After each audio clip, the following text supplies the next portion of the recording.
Tonight, Franklin County declared purple on Ohio's public health advisory system.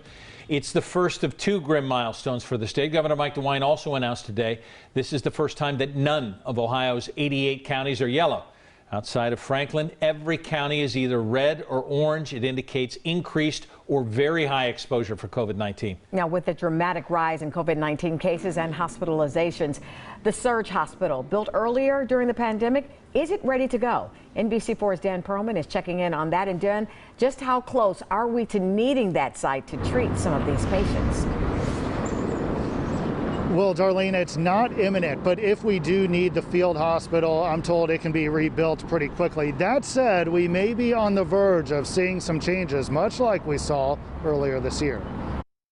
As the number of COVID-19 cases soars, along with the number of patients hospitalized, I'm a little concerned. The natural hope is that the Surge Hospital isn't needed, although the plans for it remain very much intact.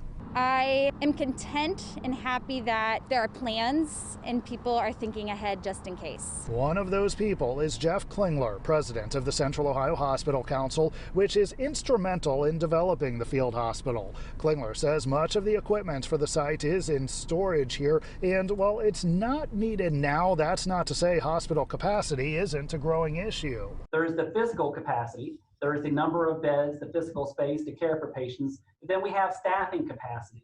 And right now, staffing capacity is really an area of concern among the four hospital systems. That as we see a spike in healthcare workers contracting the virus. It's something hospital officials are addressing, while Klingler says they are also looking at ways to free up space for COVID-19 patients within their facilities. That will come before we see the field hospital. Klingler telling me the plans may include another delay in elective surgeries, something already being discussed. Capacity is very, very tight. And so those discussions are very active in terms of delaying certain procedures that can safely be delayed. And I don't have a timeline for you, but I would say it's sooner rather than later.